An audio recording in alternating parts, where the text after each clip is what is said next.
ও মন পাখি শুধু একটা বার ফিরে তাকা।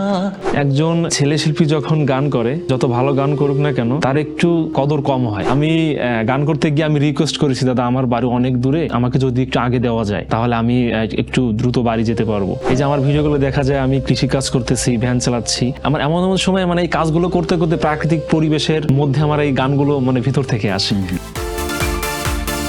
গান গাচ্ছেন, স্টেজে গিয়ে আপনি পারফর্ম করেন, ছোটবেলায় শুরু করা, তারপরে সেখান থেকে স্টেজ পর্যন্ত যাওয়া, এটা আমার জন্য অনেক কঠিন বিষয় ছিল। যেহেতু বাংলাদেশে যতই ভালো একটা ছেলে শিল্পী গান করুক, এটা আমার বিষয়ের জন্য বলছি না, আপনি খেয়াল করছেন কি না জানি না, একজন ছেলে শিল্পী যখন গান করে, যত ভালো গান করুক না কেন, তার একটু কদর কম হয়। কিন্তু একটা মেয়ে শিল্পী যখন গান করে, যদিও ভালো না হয়, তো দেখা যায় কি সেই ক্ষেত্রে তার ডিমান্ড অনেক বেশি থাকে।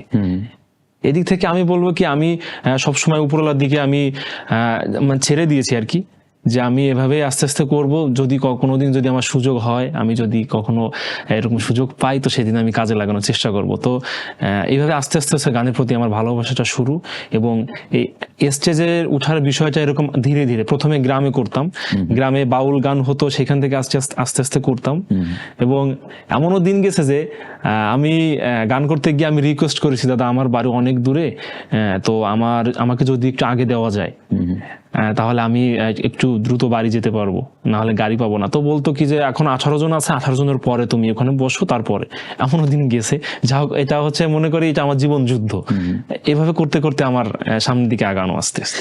এই যে আমরা দেখি যে আপনি জমিতে কাজ করছেন, আবার ইটভাটায় কাজ করছেন, আবার হচ্ছে বাদাম ভাজতে ভাজতে গান করছেন, কখনো কখনো দেখি ভ্যান চালাতে চালাতে আপনি গান করছেন, এরকম অনেক ভিডিও আমরা দেখি ফেসবুকে আপনি শেয়ার করেন। আমার আসলে এই গোছালো যে জিনিসটা, যে আমি এক জায়গায় বসে সুন্দর করে যে বলবো যে ভিডিও কর বা কিছু এরকম, আমি কাজের মধ্যে থেকে গান করতে ভালোবাসি।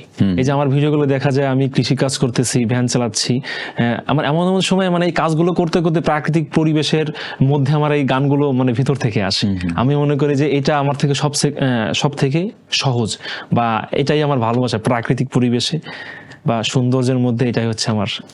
আমরা একটা ভিডিও দেখছিলাম যে আপনি কোনো একটা টমেটো ক্ষেতের মধ্যে ফুল যেগুলো থাকে ওগুলোতে কীটনাশক দিচ্ছিলেন বা সার দিচ্ছিলেন কিছু একটা, তখন একজন মেয়ে কণ্ঠ এসে আপনাকে বলছিল যে বাড়ি যাবেন কিনা, তারপর একটা গান গাইলেন।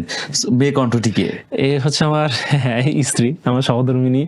ও হচ্ছে আমাকে সবসময় অনেক সাপোর্ট করে, বিশেষ করে গানের ক্ষেত্রে। তো সেদিন আমি একটু বলি গল্পটা। আমার বাবা অসুস্থ ছিল, স্ট্রোক করছিল, তারপরে উনি ওই জমিতে কাজ করতে তেমন একটা যেতে দিতাম না।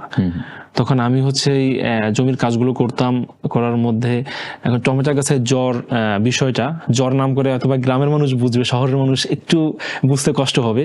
এটা দিলে হয় কি, ফুলগুলো আর কি ঝরে পড়ে না, ফুলের মধ্যে ফলটা দাঁড়ায়। তো সেই ক্ষেত্রে আমি টমেটো গাছে জ্বর ওষুধ দিচ্ছিলাম। তো আমার ওয়াইফ এসে আমাকে বলতেছিল যে তুমি বাড়ি যাবো না, আমি বুঝতে পারিনি যে ও ভিডিওটা করবে। আমি দিচ্ছিলাম, ও এসে বলতেছে তুমি একটা গান করো, আমি ভিডিও করি। হ্যাঁ, তখন আমার জিজ্ঞাসা করলো, তখন ওই পরিবেশে হঠাৎ করে গানটা ভিতর থেকে বের হয়ে আসছে। আমরা তো ওই গানটা একটু শুনবো। আচ্ছা, অবশ্যই। ও মন পাখি শুধু একটা বার ফিরে তাকা। গেলি চোখ ছুঁয়ে বড় কাছে দিয়ে, আর বুকটা করে গেলি ফাঁকা।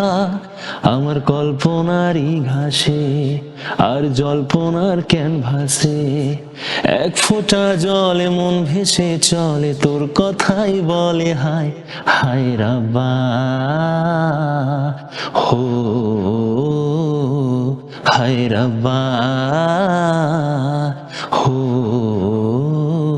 ও তোর পরশে আমার পরাণ পাথর গলে, তোরে ছাড়ায় আমার একটা দিন না ঢলে। ওই রূপর ঘরে রূপের বাতি জেলে, তোর পায়ের মলের আওয়াজ গেলি ফেলে। হায় রাব্বা, হো হায় রাব্বা, হো। এই গানটা হচ্ছে আপনি যদি কোনো প্রাকৃতিক পরিবেশ আমাকে বলতেন যে সবুজ ভাই গানটা করেন, আমার মনে হচ্ছে এর থেকে বেটার করতে পারতাম, কারণ এভাবে গোছালো যে বিষয়টা এটা কখনো হয়নি, যার কারণে একটু নার্ভাস ফিল করতেছি।